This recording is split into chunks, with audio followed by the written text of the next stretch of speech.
मित्रों नमा संस्कृताय संस्कृत विशेषज्ञ यूट्यूब चैनल पर आपका स्वागत है। इस वीडियो में आप बाबू राम सक्सेना की संस्कृत व्याकरण प्रवेशिका के अंतर्गत विसर्ग संधि से संबंधित बहुविकल्पीय प्रश्नों का अध्ययन करेंगे। यदि आपने अभी तक चैनल को सब्सक्राइब नहीं किया है तो शीघ्र ही करके बेल आइकन को दबाकर ऑल पर क्लिक कर लें और चैनल को बड़ा बनाने में सहयोग दें। संस्कृत व्याकरण प्रवेशिका के वीडियो आपको सोमवार से शनिवार शाम 6 बजे इसी चैनल पर मिल जाएंगे, तो आप सभी वीडियो देखना ना भूलें। चलिए शुरू करते हैं। प्रश्न संख्या 241। इसके पहले के सभी प्रश्न आपको टीजीटी व्याकरण सीरीज के प्लेलिस्ट के अंतर्गत दे दिए गए हैं। तो प्रश्न संख्या 241। पदांत सा तथा सजुष शब्द के शा के स्थान पर रा के सूत्र के अनुसार होता है। पदांत सा और सजुष शब्द के सा के स्थान पर रा के सूत्र के अनुसार होता है। रोसोपी, इसमें आपके 4 ऑप्शन हैं। रोसोपी, विसर्जनीय से सह और ससजुषोरु और इनमें से कोई नहीं। तो 4 ऑप्शन आपको मिल रहे हैं। तो 4 ऑप्शन में सही उत्तर आपका है ससजुषोरु। वैसे भी आप देख रहे हैं यहाँ सा है, यहाँ सजुष है और इस सा के स्थान पर रा का आदेश जो करता है वो ससजुषोरु है। अब ससजुषोरु में सा और सजुष मिला हुआ है। वैसे भी ये क्लियर हो रहा है कि इस क्वेश्चन से रिलेटेड आपका जो उत्तर है वो यही है ससजुषोरु अर्थात स सजुष। और आगे जो है विसर्जनीय से सह जो है वो विसर्ग का सा करता है, वो भी आपको आगे बताया जाएगा। रोसोपी का भी अलग है, तो आगे आपको बताया जाएगा रोसोपी जो आपका करता है। अगला देखते हैं प्रश्न संख्या 242। प्रश्न संख्या 242। निम्नलिखित में क्या सही है? हरिश्चरति, रामष्टंकारयति, विष्णुस्त्राता और अगला ऑप्शन है उपर्युक्त सभी। तो सही आपको देना है कि क्या सही है। तो सही में आपका पहला ऑप्शन भी सही है, हरिश्चरति। हरिश्चरति बना और हरिश्चरति से फिर सा हो गया, विसर्जनीय से सह से सा हो गया और इष्टुत्व संधि के अनुसार फिर सा का चा में परिवर्तन होकर के हरिश्चरति हो गया। इसी तरह रामष्टंकारयति जो बना है ये भी सही है, इसलिए कि जो रामष्टंकारयति है पहले वो रामाटंकारयति हुआ, फिर इसके बाद जो विसर्ग था उसका सा हो गया और इसके बाद उसका जो है इष्टुत्व संधि होकर के सकार का शकार होकर के रामष्टंकारयति बना, ये भी सही हो गया। अगला है विष्णुस्त्राता। विष्णुत्राता, अब विष्णुत्राता जो आया है ये आपका ये भी सही है, इसलिए कि विसर्जनीय सा से जो आपका विसर्ग था वो सकार में परिवर्तित हो गया, परंतु अब ये जो है विष्णुत्राता ही रह गया। तो अब यहाँ जो आपका इष्टुत्व नहीं हुआ, तो ये हरिश्चरति भी सही हो गया, रामष्टंकारयति भी सही हो गया, विष्णुत्राता भी सही हो गया। तो आपका सही ऑप्शन जो है ये उपर्युक्त सभी का जो ऑप्शन है यही ऑप्शन आपका सही हो गया है। आगे देखते हैं प्रश्न संख्या 243। प्रश्न संख्या 243। निम्नलिखित में क्या सही है? निम्नलिखित में क्या सही है? हरिषेते या हरिषेते, रामषष्ठः या रामषष्ठः, दोनों और इनमें से कोई नहीं। 4 ऑप्शन आपको मिल रहे हैं। तो ये आपका हुआ हरिषेते या हरिषेते, रामषष्ठः या रामषष्ठः, दोनों ए और बी, इनमें से कोई नहीं। तो सही उत्तर आपका है दोनों ए और बी। वैसे तो विसर्जनीय सा से विसर्ग आपका सा हो जाता है, परंतु वाशर ये कहता है, अगला सूत्र जो वाशर आता है, वाशर ये कहता है कि यदि विसर्ग के बाद श श और श आए तो विसर्ग के स्थान पे सा जो है विकल्प से होता है। तो अब विसर्ग के बाद यदि खर प्रत्याहार आता है तब तो ये कन्फर्म है कि आपका हरिश्चरति ही होना है, परंतु यदि वाशर ये कहता है कि यदि विसर्ग के बाद श श यानी शर प्रत्याहार स श श शर शर आता है तो ये जो है विसर्ग के स्थान में स जो है वो विकल्प से होता है। विकल्प का मतलब वो चीज़ होता भी है, श होता भी है, श नहीं भी होता है। तो इस तरह से हरिश्चेते रूप भी बना है और हरिश्चेते भी बना है। ये वासर की से जो है ये आपका क्लियर हो गया कि ये भी सही है, ये भी सही है। तो आगे देखते हैं। तो सही ऑप्शन आपका हो गया सी। आगे बढ़ते हैं प्रश्न संख्या 244 की तरफ। 244। कह और थ्रू कह और श्रु। अब कह श्रु में सूत्र प्रयुक्त हुआ है, अब इसमें कोई परिवर्तन नहीं हुआ है कह श्रु में। तो अब ये सा जो है आदेश नहीं हुआ, विसर्ग तो आया परंतु सा आदेश नहीं हुआ। तो अब इस तरह से क्या है, तो देखते हैं कि अब इसमें जो है क्या प्रयुक्त हुआ है, केवल ये बताना है कि कौन सा प्रयुक्त हुआ है। तो 4 ऑप्शन है, शर्परे विसर्जनीय, वासरी और विसर्जनीय से सह और इनमें से कोई नहीं। तो 4 ऑप्शन है मित्रों, आपका पहला ही ऑप्शन सही है, सर्परे विसर्जनीय। सर्परे विसर्जनीय ये कहता है कि यदि विसर्ग के बाद आने वाले खर प्रत्याहार के वर्ण के अनंतर शर प्रत्याहार का कोई वर्ण आए तो विसर्ग के स्थान में विसर्ग ही होता है। अभी इसके पहले आपने देखा वासर ये कहता है कि यदि वासर कहता है कि विसर्ग के बाद यदि शर आता है यानी श श श और रा आता है तो फिर आपका 2 रूप बनता है, वह मानी वैसे भी होता अथवा। तो अथवा का मतलब या तो पहला ही रूप बनेगा या तो जो विसर्जनीय सह कहता है वो रूप बनता है। तो या तो जो विसर्जनीय सह कहता है वो रूप बनता है या तो फिर विकल्प का रूप बनता है। जिस तरह हरिश्चेते जैसे आपने देखा तो हरिश्चेते भी बनता है, हरिश्चेते भी बनता है, ये वासरी कहता है।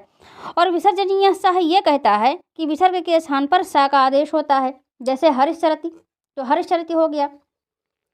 परंतु सर्परे विसर्जनीय ये कहता है कि यदि विसर्ग के बाद इस विसर्ग के बाद यदि आपका खर प्रत्याहार आता है, खर प्रत्याहार का मतलब होता है ख फ छ ठ खफ छठत चटतव कपय शशर, ये खर हो गया।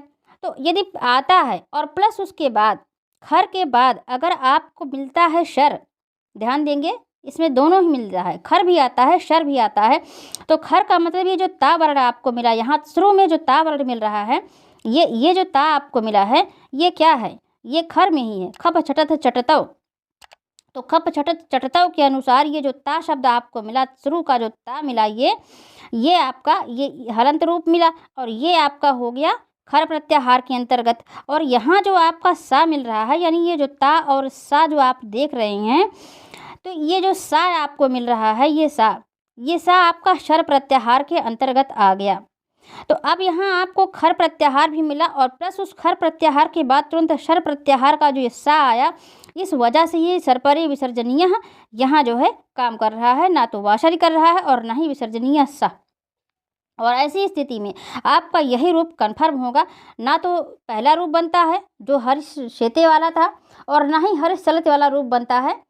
जहाँ विसर्जनीय सा से सा हो गया है वो भी रूप नहीं बनता है, और जहाँ हरिश्चेते जो वासर लगा था हरिश्चेते या हरिश्चेते वो भी काम नहीं कर रहा है। अब यहाँ तीसरा सूत्र आपका काम कर रहा है सर्परे विसर्जनीय। तो ऐसी स्थिति में ये अपने ही तरह पर विसर्ग की ही जैसा रह गया है। तो आगे बढ़ते हैं, प्रश्न संख्या 100, प्रश्न संख्या 245, प्रश्न संख्या 245, निम्नलिखित में से क्या सही है। इस तरह के क्वेश्चन आपको इसलिए बनाकर दिए जा रहे हैं ताकि एक एक में आपका 3-3 4-4 शब्द जो है आपका इकट्ठा क्लियर होता चले कि कहाँ क्या लगना है क्या नहीं लगना है। और फिर जो है आप देखते हैं क्या क्या है आगे।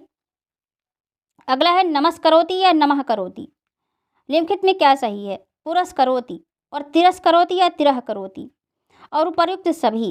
तो 4 ऑप्शन आपको मिल रहे हैं, नमस्करोति या नमः करोति, पुरस्करोति और तिरस्करोति या तिरह करोति। ये भी सही है, ये भी सही है, ये भी सही है। तो सही ऑप्शन तो आपका उपर्युक्त सभी है। अब देखना ये है कि कैसे कैसे नमः करोति सही है और कैसे कैसे पुरस्करोति सही है, कैसे कैसे तिरस्करोति और तिरह करोति सही है। तो देखते हैं मित्रों, देखो ये जो है आपका आता है ककार आदि, खकार आदि, पकार आदि और फकार आदि, जो ऐसी धातुएं आती हैं ककार आदि, खकार आदि, किन्हीं क ख पा और फा, ऐसी धातुओं के पूर्व यदि नमः आता है और पुरः, नमः और पुरः आपको जो 2 शब्द मिलते हैं, नमः ये नमः शब्द और ये पुरः शब्द, तो ऐसे शब्दों में क्या होता है, यदि गति संज्ञक रूप में आता हो तो इनके विसर्ग के स्थान में सा हो जाता है। जैसे नमः करोति, नमः धन करोति, तो अब ये नमस् करोति जो है ये गति संज्ञक करोति जो शब्द आया, इस वजह से विसर्ग के स्थान में सा का आदेश हो गया। किंतु ये भी आपको ध्यान रखना है कि नमः का जो होता है वह विकल्प से होता है, नमः के विसर्ग के स्थान में विकल्प से होता है और इस विकल्प से होने की वजह से आपको इसके 2 रूप प्राप्त होते हैं, नमस्करोति या नमः करोति। अब ये सा का आदेश हो गया तो नमस्करोति मिला, और आप चूँकि ये विकल्प से होना है नमः के साथ यदि गतिसंज्ञक आता है धातु ककार आदि, खकार आदि, पकार आदि और फकार आदि धातुओं में। वैसे आपको विसर्ग संधि का जो पूरा डिटेल वीडियो आपको दे दिया गया है, आप वहाँ से इसको पूरा देख सकते हैं। और यदि आपको प्रॉब्लम होती है समझने में तो एक बार के बजाय आप 2 बार देख सकते हैं।